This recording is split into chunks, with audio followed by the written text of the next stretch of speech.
What's up, board fam? Eric here. It's Monday. That means it's time for another Ask Me Anything video anonymously. If you would like to contribute your own question to possibly get answered in this video series, click the link in the description box. Also, any questions that I do not answer in this video, we're going to do 5 of them, will be included in a separate members only video for you guys to check out by becoming a channel member. Simply hit the join button or the plus button, depending on your platform, and any tier of channel membership will allow you to get access to that content, as well as early access videos, emojis, custom badges, all of those things during live streams. So if you'd like to contribute to the channel in another way and get access to additional content, that's how you do it.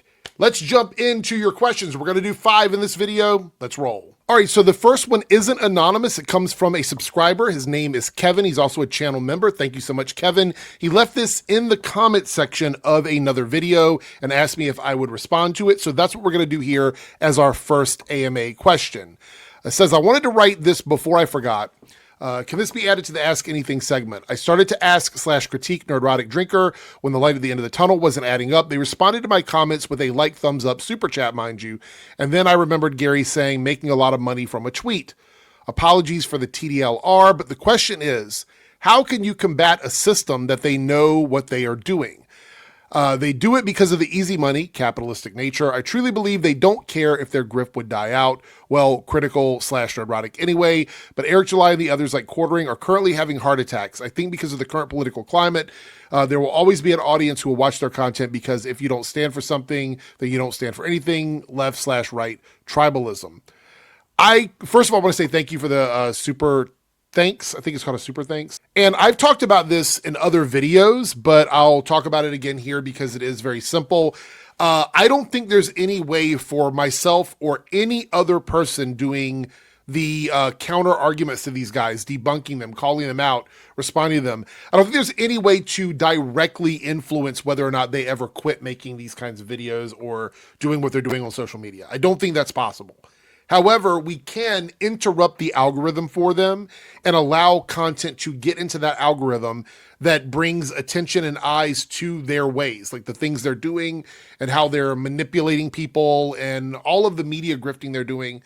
So the audience that's watching them may actually find one of our videos. And it has worked for me. Specifically, I know a lot of people in my comment section who come into my live streams. I get a lot of people telling me they either saw my video or someone else's video like mine, and they were able to break away from that system and move on, and they're no longer doing it. And they're not really watching our content per se, but they definitely found our content, and then that allowed them to understand the grifting that was going on from these guys. Specifically media grifting. Myself, Birdman, many others have tried to point out it is media grifting specifically. So if you want to know what that is, it's a long explanation for it. Look up media grifter on Google or somewhere else where you're getting your information from. It'll tell you what a media grifter is. It's a very specific thing. That's what these guys are doing. And so bringing attention to that does bring awareness to what they're doing and helps break down that ecosystem that way. Because getting them to change their minds or stop what they're doing, you can't, because they're making money from doing it, which is part of the media grifting aspect of it. So they're never going to stop doing it as long as they're capable of making money from it. And a lot of them are too large to fail in that sense. We're talking about critical drinker Nerdrotic. It would take years for them to see any sort of like substantial drop in income where they'd have to change what they're doing. And I don't see that happening to them right now. And they might even shift and change content. I don't know. Those two channels are completely different from all of the mid-range grift channels, which we're seeing detrimental effects to because of what's happening right now in Hollywood. But thank you for your comment and your super thanks, and we'll see you in the next comment section, Kevin. All right, next up, what is your take on the pronoun joke in Scary Movie 6? So you're talking about the trailer that came out a couple weeks ago. I discussed it during the Nerdcast. Shout out to the Nerdcast. It is my bi-weekly, twice a week podcast where I talk about stuff that I'm excited about, things that are happening, the news, and it's not so chud-centric. So if you're looking for something like that, the Nerdcast is Tuesdays and Thursdays of every week. Anyway, I talked about it over there. I don't really have an issue with it, not because I don't think it's offensive. I think it's intentionally offensive, just like everything else that those types of movies do. The intention is to offend, and they just go after everyone. If you watch the trailer, there's also jokes about white people being racist and, conservative people, MAGA. I mean, like it's all in that trailer. So what happens with this type of movie, with like a scary movie, is you have to go in expecting that it's just going to be offensive in lots of different ways. I'm a Gen Xer. I grew up in the 80s and the 90s. And so all of that humor from that particular trailer, stuff like that, I've heard my entire life. Now, what we're going to find out is whether or not that humor still lands in 2026. Is it still acceptable to make fun of everyone? South Park does it, Family Guy does it, but is it still acceptable in movies to do that? The audience is going to determine that. That's what we're going to find out. These movies aren't very expensive to make, so the amount they have to make back to be financially successful is a much smaller amount than what we see with some of the larger movies. And the studios only care about that. Honestly, that's all they care about. So if the movie makes money, to them, it will be successful, and they will continue to make them. So we'll see. So it doesn't bother me. However, like I said on the Nerdcast, I'm pretty sure there are some people who are going to be offended by it, and they have every right to be. It is a very lazy, low bar for a joke about pronouns for trans people, non-binary people, even some queer people. It's a low bar for that. But that's what these movies are. If you go back and you watch them, the bar on all the humor is very low. It's not a very intellectually challenging comedy series. So there's that. But yeah, if people are offended by it, you have every right to. And if you decide you don't want to see the movie and you want to boycott the movie because of that, I will champion that. Definitely. If you want to do that, more power to you. I'm not jumping out of my seat to go and see the movie. I kind of stopped watching them after the second one, so I don't really have any real reason to go and engage with it again. But we'll see. I mean, I don't know. Maybe I'll go see it just to see how offensive it is. I have no idea. But I think it'll probably do okay in theaters. And the way the studios will respond to it will depend on how financially okay it does. Anyway, let me know your thoughts on this in the comments. Next up, so pretty much anything Will says about Project Hail Mary is null and void now, LOL, since he got some access to the premiere. Also because they are his little bitches that follow and does anything that goes from Gary, Chris, and Chris Gore. So I noticed he did a video talking about how good Project Hail Mary is. Now, based on everybody else's reception to that movie and my own personal opinion about the movie, I believe that most people probably did enjoy it. But the issue is the accusations that Critical Drinker has made towards people who do have access to movies and media has been, you can't trust them if they have access media credentials. And then he goes and does it. And so it's like, is he being honest about his review? Is he supporting the movie because he truly believes in the movie? Or is he supporting the movie because of the fact that he got access to the movie? That's the question they always raise to people in access media. So this is the correct take. Like, we don't know. We have no idea. And anybody that supports him on his channel and supports anything that he does should definitely question whether or not they could trust him moving forward if he's going to be going to movie premieres, because that is the ecosystem that he exists in. Thank you for your comment. Hey, Eric, I am just curious as to what is your political leaning? Are you on a center left like me or a moderate left? Thank you. Oh my gosh, the lines are so blurred anymore when it comes to this kind of stuff, right? I mean, I feel like extremism is everywhere. There's just not a lot of wiggle room between, certain political opinions or political leanings or whatever.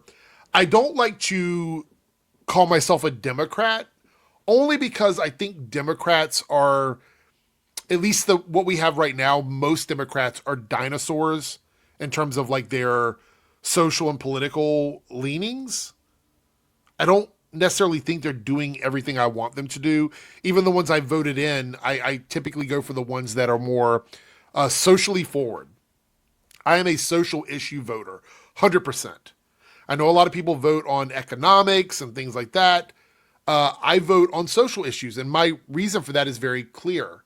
I feel like if you can't enjoy life, like if you cannot go out and have a good time and live your life openly and honestly and help as many people as you can, I feel like if you can't do that, then nothing else fucking matters. That's how I feel. I think everyone, each individual person, as long as they're not hurting somebody else, should be able to live their best life without a lot of government interference. I feel like everything that is given to everyone should be available to everybody, not picking and choosing what's available to people. I went out and I took part in a lot of activism for marriage equality. It's at a state level and a federal level. And all through the 90s and early 2000s, I was very much into activism for gay rights and queer rights in general. So I'm big on social issue voting. Now, as far as like if we're talking about getting very pedantic about it, I'm definitely not a leftist. I have a lot of leftist friends, but most leftists that I know would like to see the entire system go away and replace it with something else. I'm not there yet. Like that's not mentally, I'm not at that point. And I don't know if I'll ever get there, but there's a lot of people I know who are. They're very much like, we need to do away with the system we have and replace it with something different. And that's fine. I don't have an issue with them feeling that way. I can't bring myself to go to that extreme. I would say like a full-on progressive is somewhere a little bit further left, but not as left as a leftist. I would say I am sort of in between a liberal and a progressive. That's where I'm at. Politically, I would like to, I think the system, people are going to jump on me for this, and I get it. I think the system for me, I still hold out hope that there is a way to fix it. And I understand that capitalism is fucking awful and maybe it should go away. Maybe it needs to go away. And I think if enough people decide that it needs to go, it's going to go, right? I think that's going to happen. But I just don't see any path to that in my lifetime. So for me, it's about working in the system that I think I'm going to be stuck with because I just don't see enough people pushing to change the entire infrastructure of how the United States functions. I don't see that happening. However, I do think we should have more progressive liberals in the Democratic Party pushing for more extreme social issues. I would be very happy with that. So that's where I kind of fall in the whole ecosystem, I guess you could say. So yeah, I don't know. So that's where I'm at. Yeah, I think I'm good with that. All right, next up, that little platoon guy is hilarious to me. Ryan, KKK, Canil, and all these other guys would not spit on you if you were on fire. Same with Rags, considering they're both gay. Is Rags gay or bisexual? Oh, you say it right in the next line. Oh, sorry, Rags is openly bisexual, not gay. A little platoon is openly gay, but the point still stands. Yeah, there are a lot of pick-me's in the world. And I can say this. I'm a gay person, okay? There's a lot of gay pick-me's in the world. And they do that for a couple of reasons. One is that they have a lot of self-hate and they associate with people who validate them in their self-hate. And so they feel rewarded for siding with the people who feel the same outward expression of hate that they do internally. I know it's weird, but that's what they do. There's also people that do it for protection. They're cowards. They associate with people like that, and they agree with them, and they support them because they're worried that they will be caught up in whatever punishment comes down on gay people or queer people at the end of the day. And we see this happen a lot around the world where gay people or bi people or trans people will associate with the oppressive portion of the community in an effort to appeal to them so that they do not get swept up with all the other gay people. And they don't see it that way because I guess they don't consider themselves part of the community. But these guys don't distinguish that. If you suck dick and you're a man, that's all they care about. And the bisexual erasure is real. There are real bi people out there.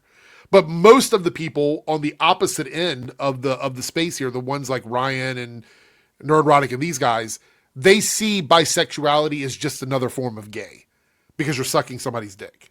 So they're like, if you're doing that, it doesn't matter if you're bi or gay. You're participating in something that we must rally against. So it is very fucking strange to me. It is in that sense. Not that Little Platoon and Rags would associate with these guys, but that they would associate with Rags and Little Platoon. But that's where, like, this could be a rabbit hole, but I'm going to cap it at this. That's where tokenization comes in. It's like, oh, we're not homophobic because we have a gay guy who talks shit about gay people on our panel. Or we're not biphobic because we have a bi person. Or we're not queerphobic because we have queer people. It's sort of like tokenizing them in a way. and they're okay with that. They're there and they're okay with that. So yeah, it's weird, but I also understand it. It's something that's been happening my entire adult life as a gay person. I've seen gay people do this, so it's not too shocking. Thank you for your comment. All right, that's it for this video. Thank you so much for participating in the AMA. If you would like to leave a question or a comment, go down in the description box. You can do so anonymously on that link and possibly get featured in this video. A lot of folks ask me, hey, Eric, how do we get our comments in the main video instead of the members only video? And the way you do that is you have to be very direct. You can't say anything that's too spicy for YouTube. I know there's a lot of comments in there that sometimes skate the lines on that. You can't be too spicy for YouTube, because if I'm going to put it up for everyone to see, it cannot be restricted. If something gets restricted and I make it members only, then it's available to all channel members. But if it gets restricted on YouTube publicly, then it gets blocked in certain countries. We can't have that. So that's pretty much it. If you would like to see your comment featured here, be very direct, be very specific, and do not skate YouTube's terms of service, because that's a big problem. Anyway, that's it. Thank you guys so much, and we will catch you next time in the AMA video. See you then.